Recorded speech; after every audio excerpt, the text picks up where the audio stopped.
Please raise your right hand and repeat after me. There has been a lot of angst around the world since Donald J. Trump was re-elected President of the United States of America. They charge us, we charge them less, so how can anybody be upset? He has just leveled tariffs on virtually every country on the planet, including an Antarctic island populated solely by penguins. Curiously, Russia and North Korea are not on that list. More alarming is Trump's expansionist claims against NATO allies such as Canada and Denmark. It is time to target just what the hell can be done to keep Trump in check.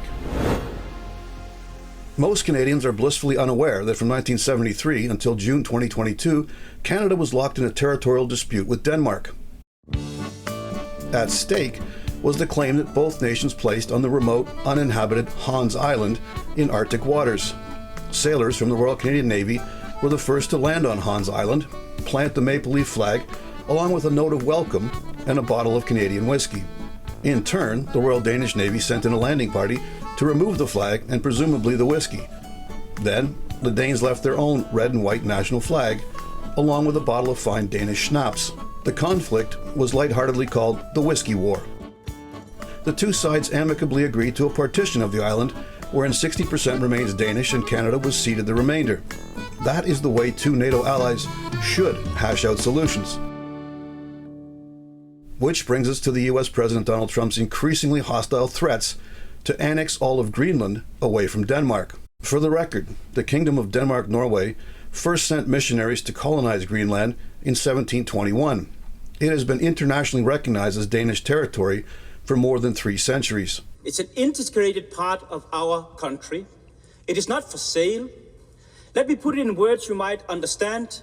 Mr. Trump, f*** off.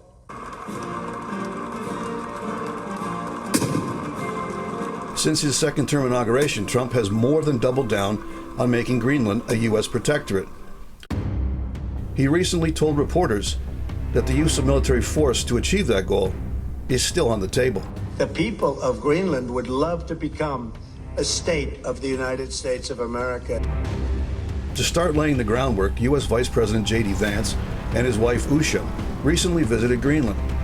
The original plan had been to have the couple rub elbows with local Greenlanders in a show of friendly hospitality. How we doing? It's cold as shit here. Nobody told me. However, when not a single Greenlander proved willing to host the photo op, VP Vance and his wife instead landed at a U.S. Space Force base in Pituffik, northwest Greenland. Our message to Denmark is very simple. You have not done a good job by the people of Greenland.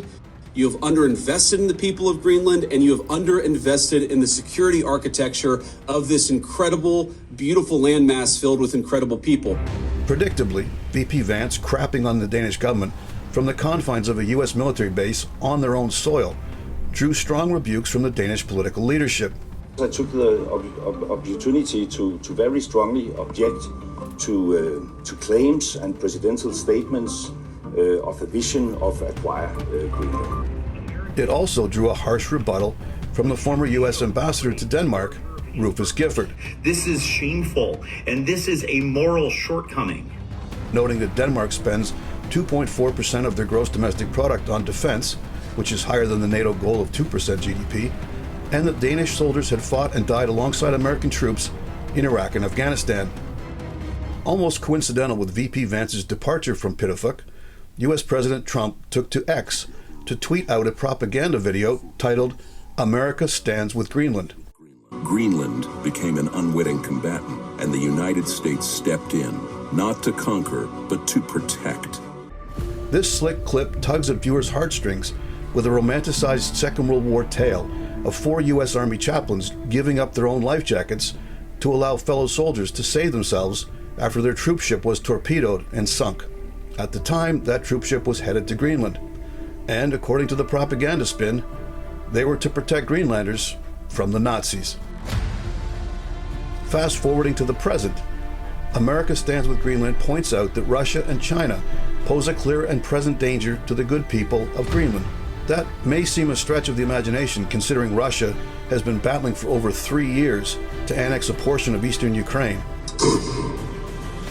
and China is still rattling sabers with neighboring Taiwan.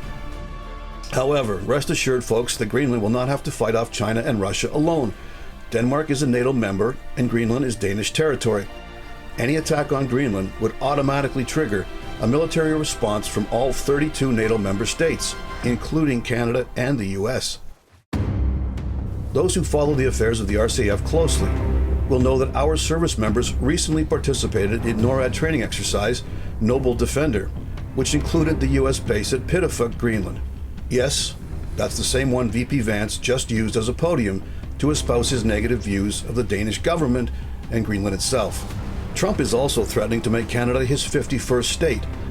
Thus, we cannot simply sit back as the Trump administration bullies Denmark into submission with false claims of neglected defense. When the US was attacked by terrorists on 9/11, Canada and Denmark pledged to defend our closest ally. Both of our countries have spilled blood alongside American comrades in Iraq and Afghanistan as a result of those pledges. Let's get back to exchanging bottles of booze and start treating allies like allies again. This has been On Target. I'm Scott Taylor.